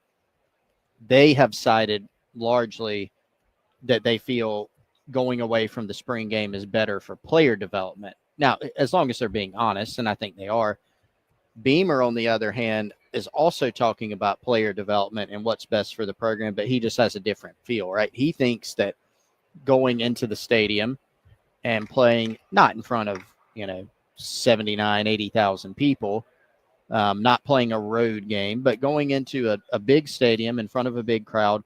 Some of these guys, the biggest crowd that they'll have played in front of, because you got a bunch of high school freshmen, almost the entire freshman class is on campus. You've got some transfers from other schools that have never played in Williams-Brice, maybe never played in an SEC stadium. That's an opportunity for them to see that setting for the first time. It's an opportunity for them to obviously get into a scrimmage situation, whereas if you're not scrimmaging, maybe you don't have that experience. And then, you got recruiting benefits too. I mean, South Carolina spring game is going to be on a Friday. You probably have a better chance at drawing a crowd on a Friday night for a spring game, kind of more of an event than just, hey, come by practice. Sure. I could be wrong on that, but certainly it's something that they try to use as a selling point. And this year, it seems like they have pretty high hopes that they'll be able to attract a pretty good group. By the way, in reference to what happened yesterday with Deion Sanders putting that out there, they'd like to have a spring game be an actual game and, welcome in another team. That Fran Brown, the head coach at Syracuse, basically said, yeah, we'd love to send Syracuse out to Boulder for 3 days. There is an NCAA bylaws right now currently against that. A spokesperson told ESPN on Monday. Again, how they enforce that, I don't know. What penalties could come from that if you did it, I don't know exactly. Is that something they can revisit here in the near future? Possibly. Because, again, it seems like all you got to do is sue them. Exactly. I know. Is there a lawsuit there that we can cook up by not allowing the spring games to happen or something along those lines? So the culture around spring games is changing a whole lot, but it's good to know, at least for the time being, that South Carolina is going to stick to what they've been doing for a long time. Well, Matt Rule has established a precedent that if you have a spring game, that helps you get tampered with. Yeah. And if you're getting tampered with, that is creating opportunities to create personal revenue. And by the NCAA not allowing you to have spring games, you are taking away that opportunity for other schools to tamper with you. So the NCAA will update their guidance or law to reflect the if they get sued. But I mean, you're actually right. I mean, that's how we've been making the rules lately is, whatever the courts say. But like when I look at it, not only does that seem like the idea of two schools playing each other instead of not having a spring game or only playing against yourselves the entire off season, like that's a fan interest thing. Lots of coaches think it's good for development. And it's also, I mean, let's be honest, it's a money-making opportunity. So for TV networks, for conferences, it seems like they would be all about it because it's another way to make money, sure, and drive dollars. So I don't see what the downside is. Now, Matt Rule would probably say, well, if we go play such and such in the spring game, they'll probably be trying to tamper with our guys coming off the field or whatever. But I think for But most that's coaches, his choice that's his choice. to play or you not don't have play. to do it. Yeah. Yeah, Or you don't have- I think a lot of coaches would like it. or you don't have to play your starters. Can majority do backups and stuff like that. Which, by the way, I'm fully expecting nobody from Nebraska is going to transfer in the spring portal window, right? That's right. If this is going to prevent all tampering from happening, that means nobody should leave Lincoln, Nebraska once spring practice is Only over. guys that are running off. Only guys that don't fit the Husker culture, right? Cornhusker culture. That would be it. Yeah. So again, it's been an ongoing conversation. Again, it's good to hear that Coach Beamer, and the one thing that he brings up there is the fan part of it, which again, when you hear all these other coaches and programs that are canceling their spring games, nobody really kind of brings up the fan element of it. And yes, there are some programs that are still going to do like a fan day and an open practice and those kind of things, but there's just something different about having an actual game type of atmosphere for people that have either never been to a game, going to a game for the first time, introducing kids to the game, whatever it may be, because it's more of a laid back type of environment compared to a Rabbit Fall Saturday where everything's on the line and those games, certainly count. So again, good to see that South Carolina is going to continue on with that. Again, as we get into stadium construction next offseason, I don't really know what's going to happen there, but at least for 2025, we're going to stick with what we've been doing. Yeah, and I think, guys, you could even – so I think we first maybe envision this as, hey, South Carolina and Furman maybe have a joint practice and a scrimmage or something, but you start talking about getting other real school, like not that Furman's not a real school, but other Power 4 schools. I mean, could you do a home and home, but just split the gate on both of them? Tyler's looking at me like I'm crazy right now, but oh no, you're not wrong. What was that look? I'm just looking around. Your face was giving away your thoughts. So I don't know what Tyler just saw. That's not directed at you. You see something disturbing? No, in the not at background all. of Pro Yeah, Day? he did. Not at all. He did. I'm trying to figure out what it was. But did anyone hear what that announcement was? I did not. No.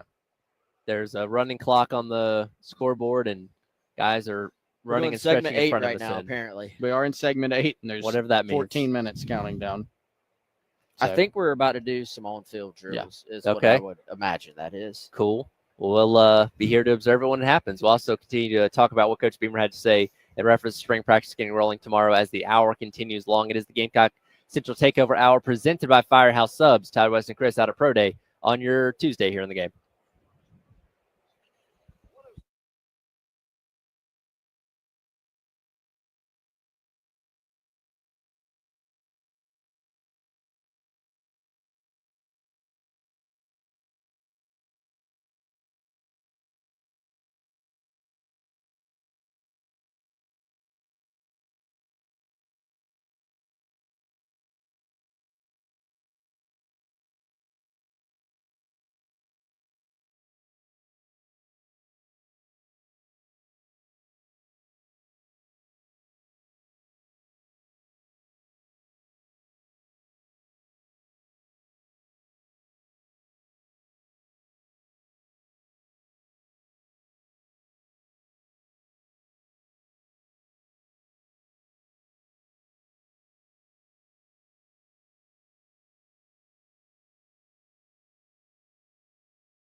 Wes and Chris along with you here at South Carolina's Pro Day. I've been talking a lot of football, and we'll get back into more of what Coach Beamer had to say previewing spring here in just a minute. But tonight kind of starts the official beginning of March Madness. You do have the first 4 games getting rolling later on this evening, including the game that North Carolina is going to be playing. And then I think a lot of people are going to be very interested in watching, which means we got to give away another set of teams for our 1075 the game bracket challenge. Again, just like the last couple of hours, you call at 803-404-6100. Callers number 6 and callers number 8 will be assigned a team. This hour, caller number 6, you'll get Texas Tech. Caller number 8, you'll get UNC Wilmington. Hang on to that. If that team runs the table and wins the national championship, you will win baseball season tickets for the rest of the season. You guys are laughing at the prospect of UNC Wilmington winning a national championship, aren't you? See, Tyler, you don't know what my face was for either. Yeah. So, but yes, I was. Well, I'm just saying it's one of those things where it would be cool to have your name drawn, but your chances of winning are still pretty You would rather slight. have Texas Tech than you know what? UNC If Wilmington. you're in, you have a chance. Have y'all That's filled right. out a bracket yet? Not Nope. yet. I'm waiting for the first 4. Oh gosh. Who are y'all picking? Do you know? Haven't decided yet. I haven't I think either. the SEC is finally going to break its 12, 13 year Well, goodness, they have national they have championship the drought. best odds they've ever had. Got 14 teams in. I feel like also though there's going to be, because you have so many teams, there's going to be a lot of opportunities to get upset, and so there will be a lot of SEC teams losing as well, which I think much like the they're 500 in league play thing Sure. is going to. I think people point to, man, all these SEC teams are losing. Well, only one team can It's be true. left standing. Hey, we could get 10 of those teams getting bounced in the first round. You know what I mean? It easily could happen. It could easily happen. That's how crazy March Madness is. So, again, caller number 6, you get Texas Tech, and caller number 8, you get UNC Wilmington at 803-404-6100 as Captain Dave is standing by there to take your call on that. One thing that Coach Beamer was asked about yesterday, something we haven't really brought up, and we even previewed the running back position the other day, is we have not officially been told that Rashul Faison is eligible for this year. Because, again, he's been in college for a long time. He's been to a couple of different schools. Some of them he didn't play football in. He is kind of applying for that Diego Pavia extra year waiver. It's just at this point in time on March the 18th, he's not been cleared as of yet. We anticipate it's going to happen, but that is something to at least monitor going forward. Yeah, it is. And Beamer was asked about it yesterday. And I will say this. So I know people are going to, rightfully so, be concerned about anything involving the NCAA. And, of course, Beamer said they're very confident he will get it. And I think a little extra context is worth giving here, too, is that there were actually at least 2 prospects that I'm aware of, probably more, that South Carolina was looking at out of the portal, was at one point going to be heavily involved with. And as they did their due diligence, it came back, oh, this guy's actually not going to be eligible. And South Carolina pulled away from, again, at least 2 of those situations. And from what I understand, both of those guys ended up being not eligible. So South Carolina, and then in this case, did do their due diligence and felt comfortable with taking Rasul and feel like he's going to be eligible. It's just not officially official at this point. There was some additional guidance that just came out from the NCAA, but believe from what Beamer said yesterday, he still needs that final approval to be able to play. He will be able to practice when they kick off spring ball tomorrow, so all good there. But yes, something at least worth monitoring. And it was also pointed out to me, by the way, by someone, the Bam Martin Scott situation. We know he was waiting at one point, but then he had to go ahead and obviously turn pro. But based on the guidance that came out last week, he would not have been eligible. Yeah, different situation.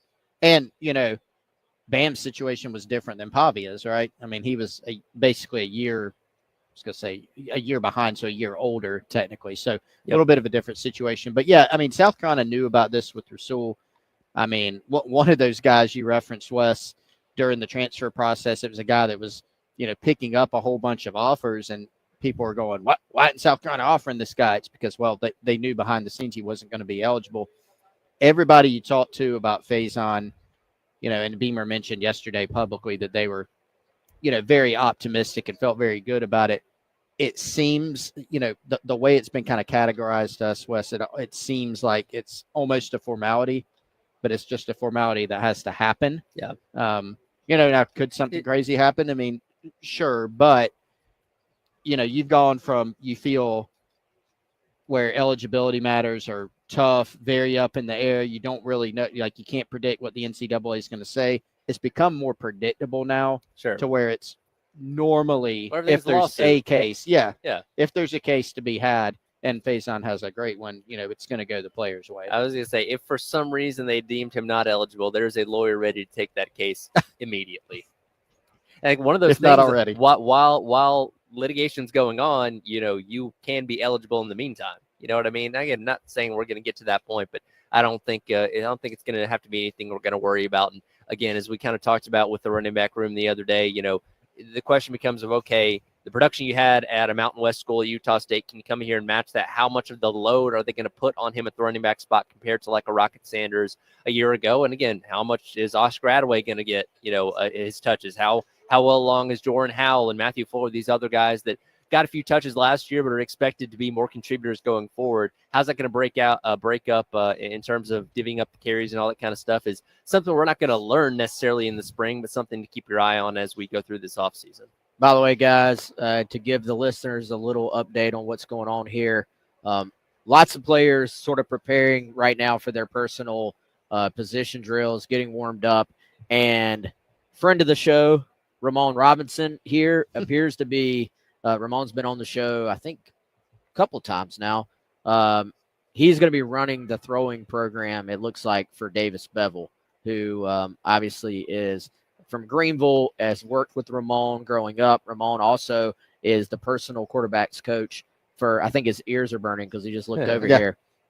Personal quarterbacks coach for Lenore Sellers, has worked with pretty much all the top guys in the state of South Carolina. And so you always sort of have that one private coach that's involved with putting together the throwing program for a quarterback, and it appears Ramon's going to be helping along with a South Carolina staffer with Davis, just in terms of putting together everything that he would want to show today for teams that are here watching. I wish we could see Ramon. So he can still spin it too, Wes. I mean, we've seen it. He was absolutely. He was a good one back in his day. He's still got it. So maybe we'll get to see him a little bit. Yeah. Not in an official capacity. No, just tossing around a little bit. Never too bad idea to dust off the shoulder. He's in the Benedict Hall of Fame, by the way, as a T.O. Hanna. Yep. T.O. Hanna High School. Got to represent the alma mater there. Absolutely, as he heads over this way. We'll continue on talking plenty of things about Pro Day as we're out here at South Carolina Indoor Facility. Tyler West Chris hanging out, going until noon here in the game.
Welcome back in. It is the Gamecock Central Takeover Hour presented by Firehouse Subs. Tyler, Wes, and Chris hanging out here at South Carolina Pro Day at the South Carolina Indoor Football Facility. Excited to be joined for the second year in a row by our guy, defensive coordinator Clayton White. Coach, first of all, appreciate you taking your time. And man, always an exciting day at Pro Day, but especially with as many of your guys getting set to go play at the next level, got to be extra special for you. Yeah, absolutely. First of all, thanks for having me on. I think this is a great opportunity for all of our guys to come out here and showcase their talent. Appreciate all the NFL teams coming, and I think it's definitely fun watching these guys perform. Coach, is it fun to talk about the guys when you know that they're also all seem to be just great kids, great people as well? I know all the NFL teams are going to ask your opinion, but you don't have to fib. You can talk about what seem to be some really great individuals. Yeah, I do believe once those NFL scouts, they do a great job of their homework. On the field is the easy part for them to figure out what kind of player they are, but they do a lot of soul searching. And pretty much when an NFL scout or executive asks me about a player, I know they want to know how does he learn, what's his character like, and it's definitely been pretty cool being able to talk about our guys, knowing that you don't have to try to hide anything, and you can be honest 99% of the time, and make sure that you're giving those kids a good look. Of course, a lot of you guys got to be at the NFL Scouting Combine a couple weeks ago to Indianapolis. Nicky Moore blew everybody out of the water with all of his testing to where he was talked about maybe being one of the best guys out of anybody in the entire combine. You're around him every single day. Did anything about what he did up there surprise you at all? It's funny you say that because, I text Nick. I said, Nick, this is pretty cool, man.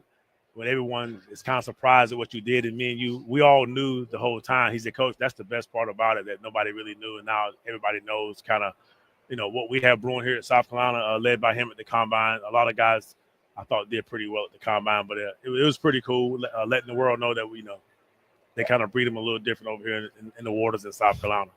What do you remember about seeing Nick actually in this very facility when he came here for his high school camp and gets the offer from South Carolina, of course, eventually commits to you guys?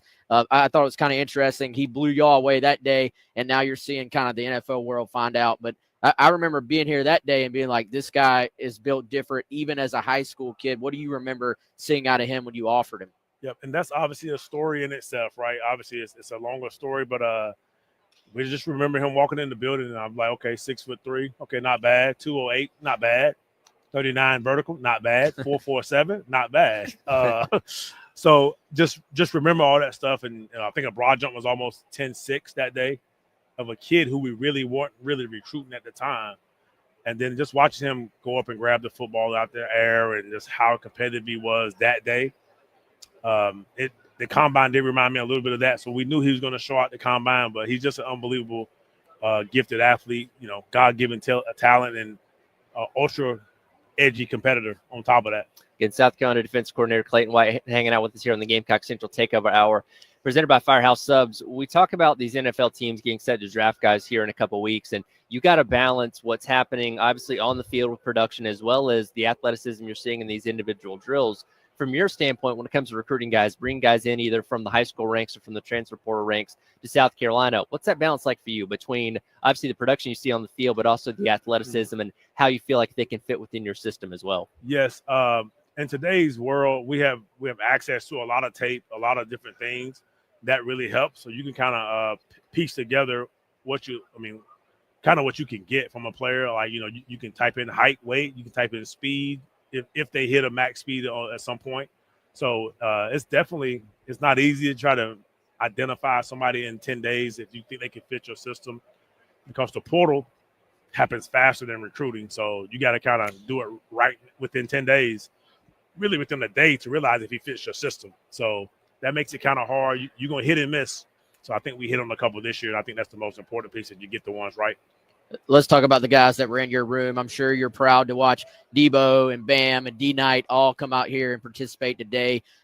Maybe a little bittersweet seeing them move on, but I know you got to be excited for those guys. What is an NFL team going to get if they draft, one of those three guys? To me, definitely love seeing the guys. They all came in yesterday. I didn't see Debo yesterday. I saw Debo today. So, and D-Knight's been working out here, so it's been awesome.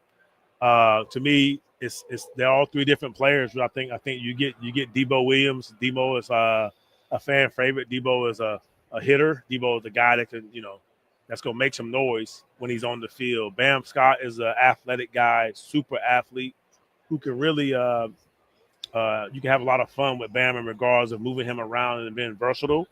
And Demetrius Knight is kind of like your senior class president, your student body president, you know what I mean? And he kind of does a lot of different things, very smart, grown man, professional. Those guys are really good players and great people.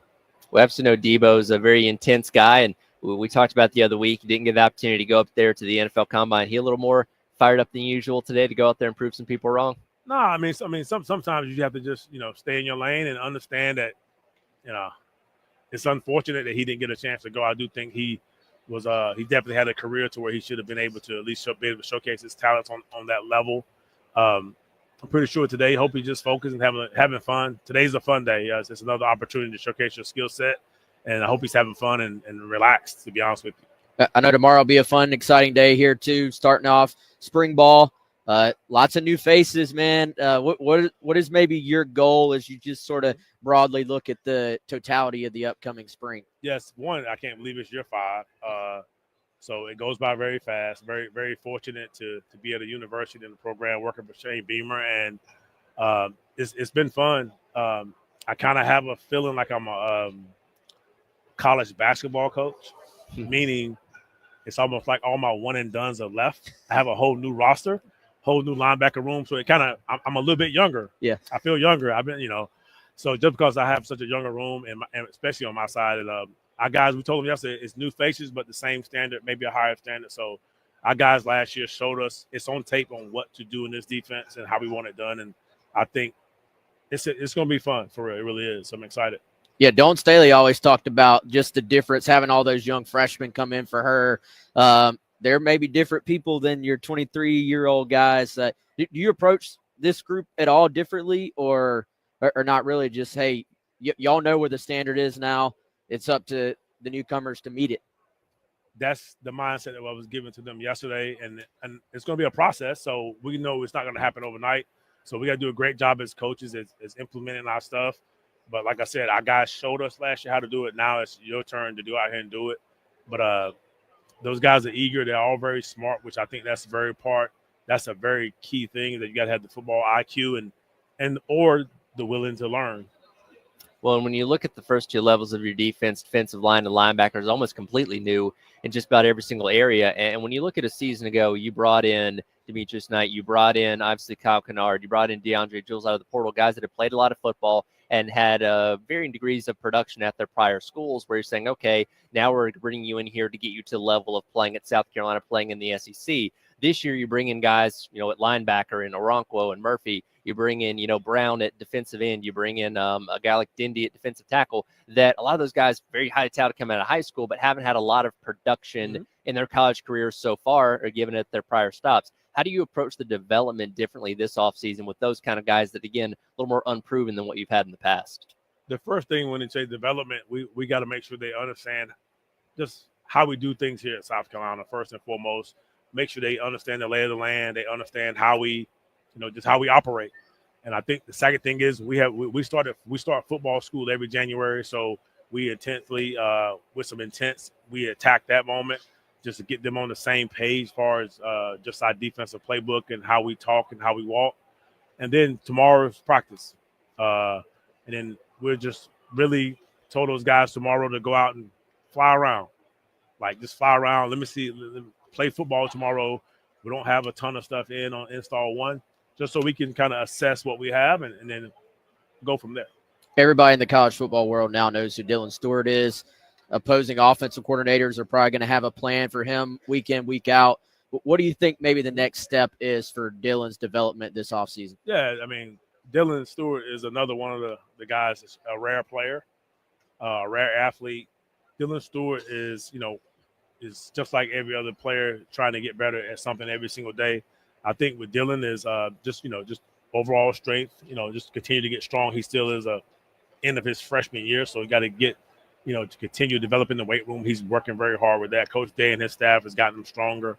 Dylan, the main thing with him is to maintain his weight, that he's like to stay between 245 and 252 all the way through the season, stuff like that. But everything else, you can't say too much to Dylan Stewart. You have to really make sure you understand where he's aligned at, and the rest is, he's pretty good. So. Again, you'll get football stuff rolling tomorrow with the on-field practices, but any names from what you've seen so far through the off-season workouts and getting to know these guys that are new to campus that stick out to you, or names that you think people need to know already?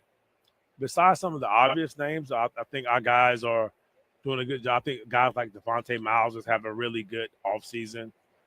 He was a guy who just really wanted to come here so he can just flourish and see in this program and what we have to offer from a nutrition, from a development, just from a chance to grow his body. He's up to now probably 275. He'll be 285, 290 when we play.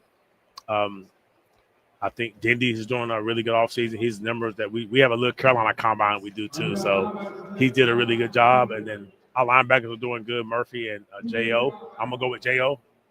Y'all can call him. That works. I'm going to go with J.O. Okoronkwo. Oh, that's it. That's a great job. I heard the K. The K was nice. They're flexing on me by being able to pronounce that right. Nah, I'm going J.O. J.O. And Cisse has really good, a great offseason. And so is Miles Norwood. It's been a good group, man. I thought we went after what we needed. Well, Coach, we appreciate you taking a few minutes. Again, very exciting day. A lot of your guys going to get the opportunity to play at the next level here coming up in a couple months. And, we can't wait to see what's going to happen this fall. Thanks a lot, man. Go Gamecocks. Again, defensive coordinator Clayton White hanging out with us. We'll come back and wrap up today's edition of the Gamecock Central Takeover Hour presented by Firehouse Subs here on The Game.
of course.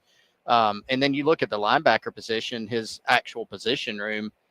Yeah, you lose some guys, but had a really good freshman class that he signed that's coming in. You got a couple transfers who, by the way, Nick Saban signed out of high school to come play at Alabama. So he's got to be feeling pretty good about what's going on here in Columbia. And as he was telling us, hard to believe year 5 too. Yeah, man. So that's wild. you know, we talk about Shane Beamer and the need in his case for kind of wanting continuity, and there you have it. You know, you don't necessarily see your defensive coordinator at a place for that long. So I think it's been a good fit for Clayton White. Obviously, they had a great season this past year, and I don't know about you, Tyler. I did sense as let's see, TJ Sanders and Boogie Huntley rolling over here. I did sense some genuine excitement about what they brought in from the portal. Sure. Just in terms of just overall, like, you know, he mentioned a few names. I don't think he wanted to put crazy expectations on any one individual, but I think there is some excitement about that group that they have coming in. Yeah, no, absolutely. And again, we're going to learn a lot here in the next couple of weeks over spring practice, kind of figuring out who sets themselves apart. And, you know, he mentioned a few names there of guys that are really standing out to him. He mentioned, you know, Devontae Miles, somebody that's come in and put a lot of good work in through, you know, through the offseason workouts and stuff like that. So kind of figuring out who those guys are going to be and hopefully replicating what was, again, a historic defense a season ago that's allowing a lot of these guys today to prove themselves the NFL scouts and go play at the next level here coming up in a couple months. Yeah, and I'm looking over here. I mean, Boogie and TJ Sanders, Boogie Huntley, TJ Sanders coming up to have a little conversation with all the media guys and gals, and just kind of strikes you that, you know, Boogie was a guy who was a team captain. He, you know, stuck through a coaching transition. He's a local product, having played at Hammond, class president. TJ Sanders, another in-state guy who, I mean, could just be a game wrecker at times for you, you know. And so two guys who, you know, play the same position, had kind of two different roles, two different styles of players, two different styles of leadership. But these are two guys that are going to be really tough to replace on defense. And we were just talking about linebackers. I mean, it's frankly going to be tough to replace D Knight, Debo, Bam Scott. Common theme here is, of course, when you're at pro day, you're looking at guys who are older and very physically advanced. Shane Beamer talked about this yesterday. You know, it's not just about how much talent do you have on the team. You're losing a lot of talent, but I think it's gone a little bit under discussed, guys, how much leadership that this team has lost. Yep. And so, you know, you're going to be younger in some spots. You're going to be inexperienced. You're going to be breaking in some new guys, new personalities. These spring practices that are starting up this week, it's going to be critical for them to develop not just the talent and the skills on the field, but develop the next round of leaders. Yeah, no doubt. And you had not only some good leaders, but some great leaders in that group. So, and I think Beamer said, said it correctly. Like, that's going to come in time. Like, you know, you can sit there and go up in the press conference and be like, oh yeah, we feel great about that. And you'd be maybe just serving up a little bit of hopium. I think if you said that, I think Beamer was pretty honest about, hey, this is going to take time. It's going to be a process. And, you know, we'll see what that looks like as the spring progresses. Thanks so much to Coach Beamer, Steve Fink, and everybody here at South Carolina Football for allowing us to be out here for another pro day. And again, we'll react to all the final results of this coming up tomorrow as we get rolling with the spring practice as well. It's been the Gamecock Central Takeover Hour presented by Firehouse Subs. Halftime show with Terry Ford coming up next here on your Tuesday on the Game.